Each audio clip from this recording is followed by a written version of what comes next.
Hər kəs salam. Bugün biz bullyingdən danışacağıq. Bullying nə deməkdir? Bir insanın digər insana qarşı pis davranmağıdır, onu təcavüz eləməkdir, təhqir eləməkdir, döyməkdir, söyməkdir, yəni birbaşa onun həyatını cəhənnəmə döndərməkdir. Və bu çox məktəb yaşında olan xas olan bir şeydir. Çünki uşaqlar instinktlə yaşayırlar və uşaqlar düşünmürlər nə edirlər. Onlar həmişə o hirs varsa onda hirs eləyir, paxıllıq varsa edir. Yəni çox vaxt düşünmürlər.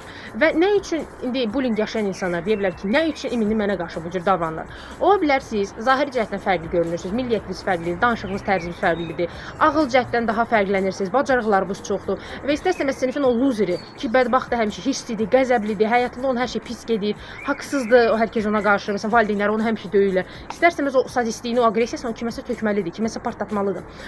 Və çox vaxt olur ki, o sinifdə olan zəif uşaq var, yəni güclüdür, bacarıqları və s. var, amma emosional zəifdir. Və onun üçün deyirəm, bu emosional intellekti və mental bacarığı yaratmaq lazımdır uşaqlıqda.